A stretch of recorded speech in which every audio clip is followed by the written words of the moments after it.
자, 오늘 새벽에도 우리에게 주시는 말씀, 우리 요한복음 1장 29절에서 31절까지 말씀.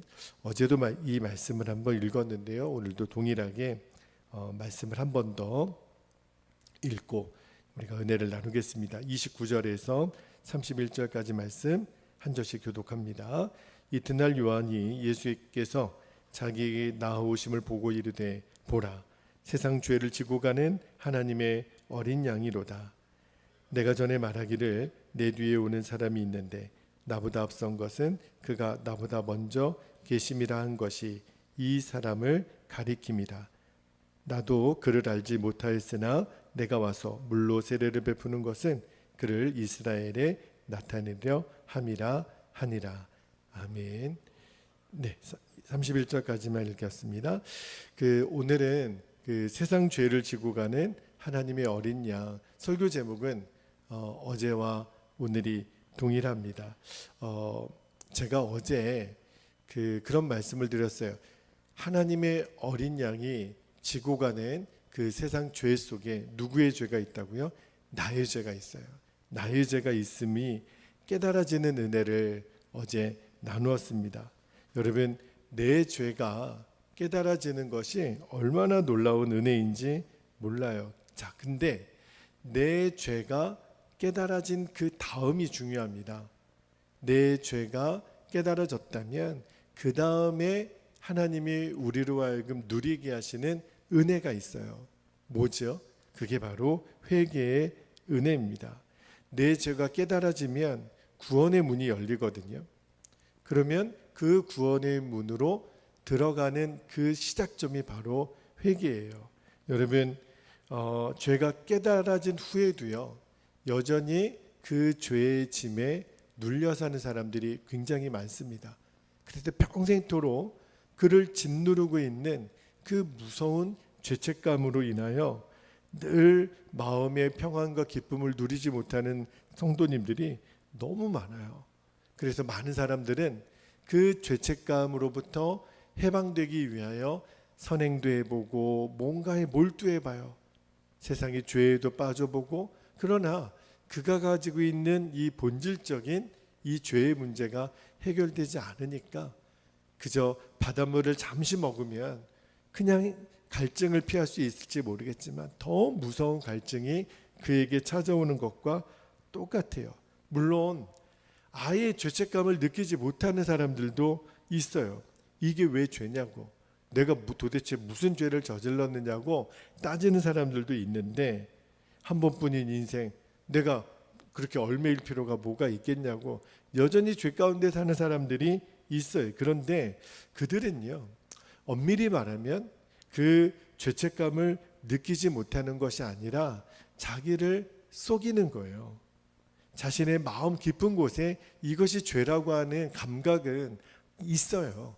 하나님이 다 누구나 그의 마음에 양심이라는 것을 심어 놓으셨기 때문에 이게 죄야 라고 하는 것을 알지만 인정하려고 그러지 않아요. 왜냐하면 내가 계속 죄를 져야 되니까. 그것을 합리화하기 위해서 뭐하러 그렇게 어렵게 복잡하게 살아.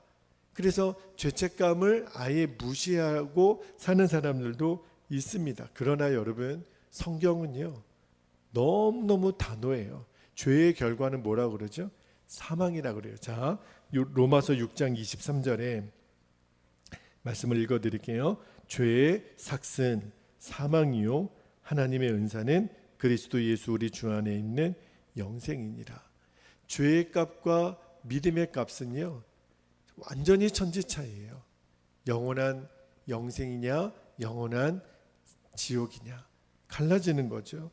여러분, 그렇다면 이제는 우리가 죄가 깨달아졌다면 반드시 우리가 해야 될 일이 있어요. 그게 뭐냐면 이제는 내 죄의 짐을 하나님의 어린 양이신 예수님께 맡기는 거예요. 여러분, 예수님은요 누구라도 이 땅에 있는 어떤 죄라도 다 가지고 와서 나에게 맡기라고 하셨어요. 예수님께 맡기지 못할 짐은 없습니다. 왜냐하면 예수님이 이 땅에 오신 목적이 세상의 모든 죄를 예수님이 짊어지고 가시기 위해서 오신 하나님의 어린 양이기 때문에 어느 누구라도 어떤 죄라도 예수님께 맡기지 못할 죄는 없습니다. 여러분, 우리가 예레미야를 읽을 때 누누이 제가 나눴던 말씀 중에 하나가 사람은 죄 때문에 망하지 않아요. 만약에 죄로 인하여 망했다면 이 자리에 있는 어느 누구라도 이미 끝장난 겁니다. 그런데 사람이 왜 망해요? 죄가 깨달아진 다음에 회개하지 않아서 그 사람이 망하는 거예요. 그러니까 죄를 짓고도 회개하지 않기 때문에 망한 겁니다. 다시 말하면 내 죄의 짐을 예수님께 맡기지 않았기 때문에 우리가 망하는 거예요. 그 사람, 예수님께 죄의 짐을 맡기지 않은 사람에게는 용서함과 평안함의 복을 누릴 수가 없어요. 근데 질문이 있어요. 그럼 목사님, 맨날 죄 짓고 회개하고 죄 짓고 회개하고 우리는 평생토록 죄 짓고 회개하고 그러고 살다가 인생 끝납니까? 여러분, 아니에요.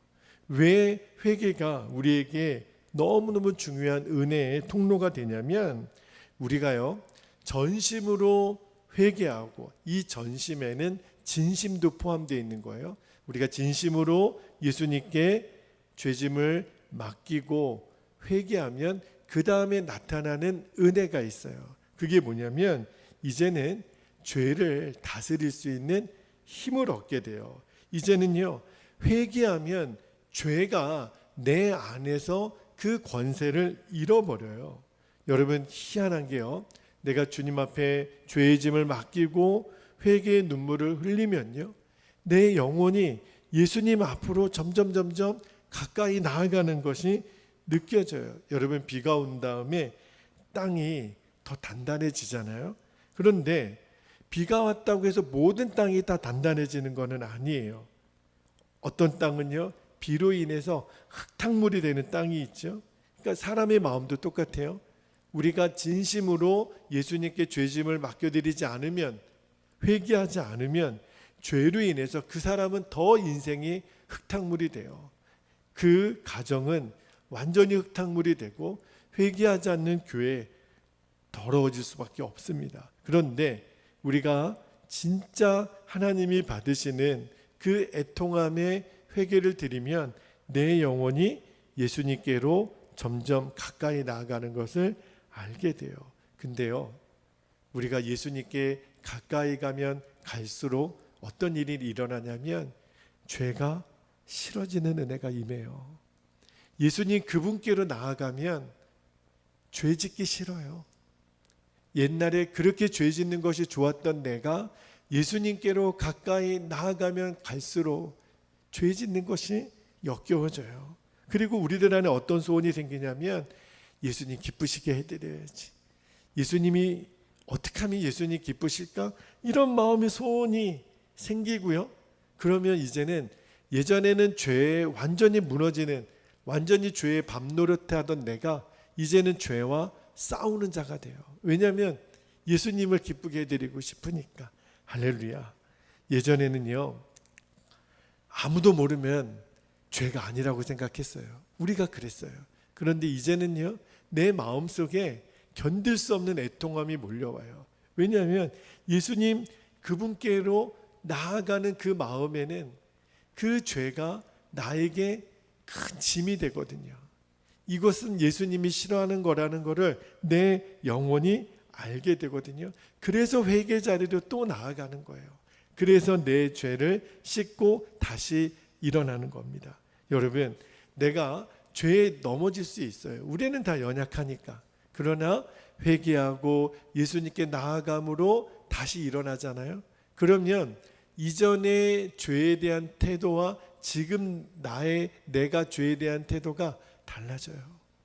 이제는 얼마든지 이 죄가 이겨지는 은혜가 임한다니까요. 이전보다 더 주님께 나아가는 자가 됩니다.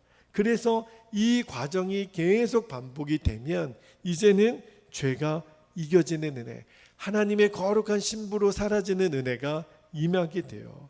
여러분, 죄는요, 큰 죄, 작은 죄가 따로 있지 않아요. 그렇다면 이제는 우리가 어떠한 죄라도 지었다면 빨리 하나님의 어린 양, 세상의 모든 죄를 지고 가시는 하나님의 어린 양께 내 죄를 맡기는 겁니다. 죄가 깨달아진 다음에 우리가 반드시 거쳐야 되는 과정이 바로 회개의 과정이에요. 그러면 하나님이 우리들의 마음에 평안함을 주십니다. 그런데 문제가 있어요. 이 십자가 복음을 아는데도 너무너무 많은 성도들이 그 죄가 깨달아진 다음에 회개한 다음에도 마음의 평안을 누리지 못해요. 여러 가지 이유가 있겠지만 가장 근본적인 이유는 예수님께서 나의 죄를 완전히 담당하셨다라는 것을 여전히 믿지 못하는 거예요. 내 죄가 완전히 용서받았다라는 것을 믿지 못하니까 우리가 여전히 마음에 늘 죄책감, 내 이러다 지옥 가는 거 아니지? 그 마음의 눌림 속에서 벗어나지 못하는 분들이 너무 많은데, 자, 여러분 말씀 한 절만 볼게요. 요한일서 1장 9절을 봅니다. 요한일서 1장 9절에 만일 우리가 우리 죄를 자백하면 그는 미쁘시고 의로우사 우리 죄를 사하시며 우리를 모든 불의에서 깨끗하게 하실 것이요. 분명히 그랬거든요. 여러분, 요한일서 1장 9절은요 복음이에요. 예수님은 저와 여러분의 모든 죄를 다 짊어지셨다니까요. 예수님이 용서하시지 못할 죄는 없습니다. 여러분, 이 사실을 분명히 믿어야 돼요. 우리는 예수님께 진심으로 회개하면 예수님이 다 용서해 주시겠다고 약속하셨어요. 하나님이 약속하신 건 반드시 지키시는 거거든요. 그러면 이 말씀은 복음이에요. 내가 온전히 회개하면 용서함을 받습니다. 자, 세례 요한이 예수님 보라, 그는 세상 죄를 지고 가는 하나님의 어린 양이로다. 왜 어린 양이라 그랬을까요? 이유가 있어요. 그 이스라엘 백성들이 출애굽할 때, 여러분 출애굽기 12장에 보면 거기에 나오는 등장하는 양이 바로 유월절 어린 양이거든요. 그래서 세례 요한이 유다 백성들이 알아들을 수 있는 제일 상징적인 보라, 세상 죄를 지고 가는 하나님의 어린 양이라고 예수님을 표현한 거거든요. 여러분 출애굽기 12장에 보면 모세가 애굽에 있는 바로로부터 이스라엘 백성들을 이끌어낼 때 10가지 재앙을 내리죠. 그때 마지막 재앙이 뭐였어요? 장자들이 죽는 심판이었거든요. 그런데 여러분, 장자의 죽음은요 모든 사람의 죽음을 의미하는 거예요. 하나님은 이스라엘 백성들을 구하기 위해서 죄 없는 애굽 사람들을 심판하신 게 아니에요. 애굽 사람들도 자신들이 지은 죄 때문에 심판을 받은 거거든요. 그런데 이 장자의 죽음을 통해서 하나님이 보여주시는 게 뭐냐면 인간은 죄값으로 심판을 받게 된다, 죄값으로 죽게 된다라는 것을 그 장자 심판을 통해서 보여주신 거예요. 그러면 여러분 생각해 보세요. 애굽 사람은 죄인이고 이스라엘 백성들은 죄인이 아닙니까? 아니에요. 어제도 말씀드렸잖아요. 모든 사람은 다 죄인이라고. 애굽 사람도 죄인이고 이스라엘 백성들도 죄인이에요. 그래서 애굽 사람만 죽음의 심판을 받는 게 아니라 이스라엘 백성들도 죽음의 심판을 받을 수밖에 없는 존재예요. 그런데 이스라엘 백성들은 장자의 죽음을 당하지 않았습니다. 왜 그렇죠? 그 이유는요, 유월절 어린 양 때문에 그래요. 하나님께서 애굽 땅을 심판하시는 날 저녁 때 이스라엘 백성들에게 말씀하셨습니다. 자, 출애굽기 12장 7절 말씀을 한번 볼게요. 출애굽기 12장 7절에 보면 그 피를 양을 먹을 집 좌우 문설주와 임방에 바르고, 피를 문설주와 임방에 바르라고 하고요. 그리고 이어지는 12절 13절 말씀에 보면 이렇게 말씀하십니다. 내가 그 밤에 애굽 땅에 두루다니며 사람이나 짐승을 막론하고 애굽 땅에 있는 모든 처음 난 것을 다 치고 애굽의 모든 신을 내가 심판하리라. 나는 여호와라. 13절에 내가 애굽 땅을 칠 때 그 피가 너희가 사는 집에 있어서 너희를 위하여 표적이 될지라. 내가 피를 볼 때 너희를 넘어가리니. 밑줄합니다. 내가 피를 볼 때 너희를 넘어가리니 재앙이 너희에게 내려 멸하지 아니하니라. 하나님 뭐라고 말씀하셨냐면 어린 양의 피를 보고 사망의 심판을 내리지 않겠다, 그렇게 말씀하셨어요. 다시 말하면 어린 양의 피를 바른 집은 뭘 받는 거예요? 구원을 받는 거예요. 그 집에 사는 사람들이 착하기 때문에, 기도를 많이 했기 때문에, 성경을 많이 읽었기 때문에, 그래서 구원받은 게 아니에요. 다 죄인이에요. 애굽 사람도 이스라엘 백성들도 다 죄인이에요. 그런데 하나님의 심판을 피할 수 있는 유일한 방법이 있다는 거예요. 그게 뭐냐면 어린 양의 피예요. 그 피를 보고 내가 넘어가리라.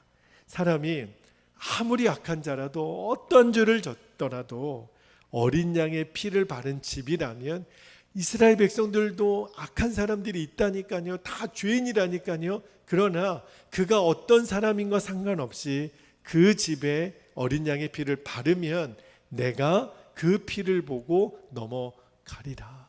그는 죽음을 당하지 않으리라. 여러분, 이스라엘 백성을 사망의 심판에서 구원한 어린 양이 도대체 누구예요? 바로 그분이 예수님이에요. 그 어린 양의 피는 누구의 피예요? 바로 예수님의 보혈이에요. 여러분, 성경을요, 신구약 성경을 붙잡고 그 성경을 쥐어짜면 뭐가 나온다 그래요? 피가 나온다 그래요. 성경은 사실은 피의 책이에요. 예수님의 보혈. 여러분, 예수님께서 십자가에서 흘리신 보혈이 바로 이 어린 양의 피거든요. 자, 요한일서 1장 7절 말씀을 다시 한번 볼게요. 요한일서 1장 7절에 그 아들 예수의 피가 우리를 모든 죄에서 깨끗하게 하실 것이요. 우리들의 죄를 깨끗하게 하실 수 있는 권세는 예수님의 피밖에 없다는 거예요. 우리는 오직 예수님의 보혈로만 용서를 받고 구원을 받습니다. 출애굽 당시에 그 어린 양의 피를 문설주와 임방에 바른 집은 다 죽음의 사자가 건너갔어요. 패스 오버를 했다 그러죠. 그래서 6월절이라고 그러는 거예요. 똑같이 예수님의 피를 우리들의 심령에 바른 자는 구원을 받습니다. 그는 사망의 심판을 받지 않아요. 그게 복음이에요. 여러분, 어제 말씀과 오늘 말씀은 너무너무 중요한 우리들의 신앙생활에서 복음을 말하는 거예요. 우리는 우리의 힘으로 절대 구원받을 수 없습니다.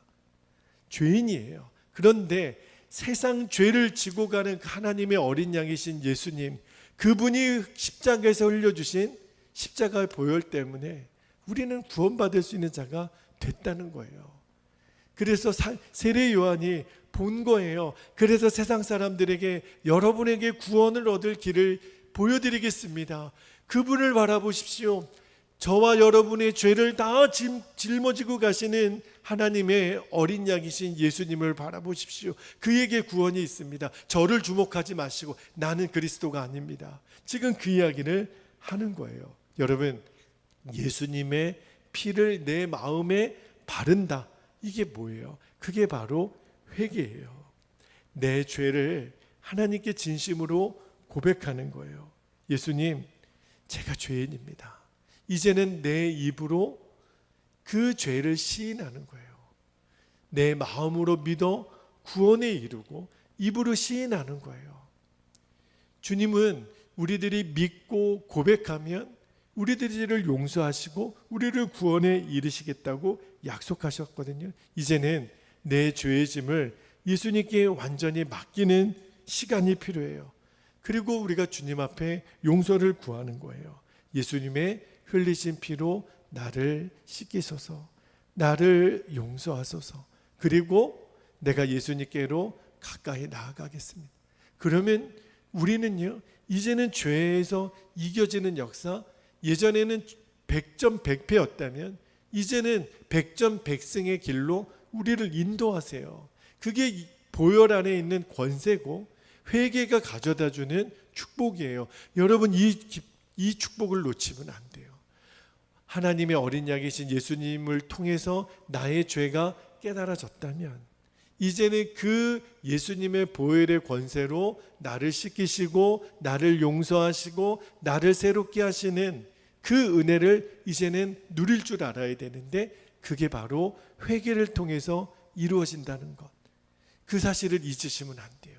그래서 회개는 우리를 더 구속하고 못난 사람으로 그렇게 우리를 몰아가려고 하시는 게 아니에요. 오히려 우리를 새롭게 하시고 우리에게 새 힘을 주시려는 하나님의 놀라운 선물입니다. 여러분, 예수님의 피로 내 죄가 용서받고 나는 구원받은 자녀라는 것을 이제는 흔들리지 않고 분명히 확신하게 되기를 바랍니다. 자, 이제 우리 함께 기도하겠습니다. 오늘 두 가지 기도 제목 붙잡고 함께 기도할 때, 첫 번째, 내 죄가 깨달아졌을 때 내 죄의 짐을 예수님께 온전히 맡기게 하옵소서. 두 번째, 나의 죄를 깨끗하게 하고 구원케 하는 예수님의 보혈을 날마다 찬양하며 죄에서 승리하게 하옵소서. 이 두 가지 기도 제목을 붙잡고, 주님, 오늘도 주의 보혈의 권세가 내 안에 충만히 덮여지게 하여 주옵소서. 이제는 죄에서 승리하는 자로 우리를 구별하여 주옵소서. 우리 주의 이름을 간절히 부르고 통성으로 기도하겠습니다. 주여. 할렐루야. 은혜가 많으신 아버지 하나님, 세상의 죄를 지고 가는 하나님의 어린 양을 보라고 세례 요한이 그렇게 목놓아 외쳤던 그 세상 죄를 지고 가는 하나님의 어린 양, 그 죄짐 속에 나의 죄가 보여지고 이제는 죄를 깨달았다면 이제는 그 죄의 짐을 내가 지고 가는 것이 아니라 예수님께 내려놓을 수 있는 은혜가 우리들 안에 오늘 이 새벽에 누려지게 되기를 원합니다.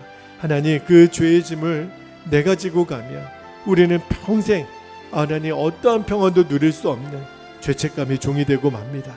그러나 주님, 오늘 우리에게 복음을 말씀하십니다. 그래서 내가 이 땅에 왔단다.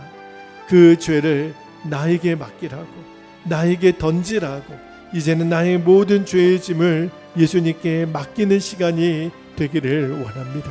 주님, 우리는 날마다 넘어질 수밖에 없는 그러한 너무너무 연약한 죄인입니다. 어제도 또 넘어졌습니다. 내가 말로, 내 마음으로, 내 행동으로, 주님, 나는 이것밖에 안 되나? 이것이 우리들의 실존이지만 그래서 내가 온 거라고 예수님 오늘 말씀하십니다. 춘철아, 그래서 내가 왔다. 오늘도 너는 너의 죄의 짐을 나에게 맡기고 나의 보혈의 권세를 믿으라고. 그 사람이 어떠한 것 상관없이 어린 양의 피가 문설주와 임방에 바른 짐마다 내가 그 피를 보고 너를 용서하겠다고. 내가 그 예수님의 그 십자가의 보혈의 은혜로 오늘도 내가 인침을 받았기 때문에 내가 너를 용서하고 내가 너를 사망에서 건졌다고 말씀하여 주시는 주님, 오늘도 우리가 할 수 있는 일은 예수님의 보혈의 권세를 믿는 것밖에는 없습니다. 예수님의 피로 내 온몸을 적시는 것밖에 없습니다. 그 아들 예수 그리스도의 피가, 하나님의 어린 양이신 예수 그리스도의 그 피가 내 안에 발라졌습니다. 지금 내 머리끝부터 발끝까지 흐르고 있습니다. 그래서 우리가 용서받은 의인으로 살아가는 것입니다. 주님, 오늘도 이 사실을 분명히 믿게 되기를 원합니다. 이 십자가의 복음이 나에게 능력이 되기를 원합니다. 우리가 우리 죄를 자백하면 미쁘시고 의로우신 주님이 우리 죄를 사하시고 우리를 모든 불의에서 깨끗하게 하실 것이라고 약속하셨습니다. 주님, 이것이 복음입니다. 내가 그 복음을 이제는 내 마음에 하나님 분명한 믿음으로 취합니다. 어떠한 죄라도 예수님이 용서하지 못할 죄는 없다고 하셨습니다. 어떠한 죄인이라도 용서받지 못할 죄인은 없다고 하셨습니다. 주여, 오늘도 우리가 이 십자가 복음의 진리 앞에 하나님, 나의 모든 것을 내어 맡깁니다. 내 죄의 짐을 맡겨드립니다. 우리 성도들 안에 아버지 하나님, 이 복음의 능력이 온전히 누려지게 되기를 원합니다. 그래서 이제는 우리는 죄책감의 종이 아니라 내가 이 지옥 가면 어떡하지 이 두려워하는 자가 아니라 이제는 죄에서 이기는 자, 아버지 하나님 죄짓기가 싫어지는 은혜, 하나님 어떻게 하면 예수님이 기쁘실까? 아버지 하나님 이것이 우리들의 모든 순간에 고민이 되게 해주시고 우리들의 간절한 소망이 되게 해주시기를 원합니다. 이것이 예수님이 십자가에서 이루신 놀라운 구원의 진수입니다. 아버지 하나님 여기 하나님 복음에 아버지 하나님 이 십자가 복음을 통과하는 자가 되어야만 이제는 우리가 비로소 하나님의 자녀의 권세를 마음껏 누리기 때문에 아버지 하나님 오늘 말씀에서 주시는 하나님의 어린 양 예수 그리스도를 통하여 우리에게 이루어주신 그 보혈을 통하여 이루어주신 완전한 십자가의 구원, 아버지 하나님 완전한 십자가의 은혜를 우리들이 놓치지 않게 되기를 원합니다. 하나님 그 은혜로만 우리는 살아갑니다. 그 은혜로만 그 복음의 권세로 그 복음의 영광 때문에 우리는 살아갑니다. 그래서 하나님 복음이면 충분합니다. 그래서 복음이면 완전합니다. 그래서 우리는 오늘도 그 십자가 예수님을 바라보며 나아가는 것입니다. 오늘도 이 은혜가 우리 사랑하는 모든 성도들에게 누려지게 되기를 원합니다. 오늘도 우리의 삶 가운데 그래서 어제 넘어진 연약한 내가 오늘 다시 예수님 이름으로 예수님의 십자가의 은혜로 또 일어나는 것뿐입니다. 주님 그렇게 오늘도 우리가 또 하루 예수님께로 점점 나아가는 은혜의 하루가 되기를 원합니다. 우리들의 삶의 자리는 다 다릅니다. 우리가 일터에서 가정에서 학교에서 교회에서 우리들의 삶의 모습은 다 다르지만 그러나 우리는 예수님의 보혈의 권세로만 오늘 하루를 살아가는 것입니다. 내가 그 피를 볼 때 하나님 그 예수님의 피가 오늘도 나를 깨끗하게 하시는 그 은혜를 하나님 충만히 누리는 하루가 되게 하여 주옵소서. 그렇게 우리를 인도하실 주님을 찬양합니다. 아버지 감사합니다. 주의 은혜를 찬양합니다. 주님의 권세를 찬양합니다. 주님 감사합니다.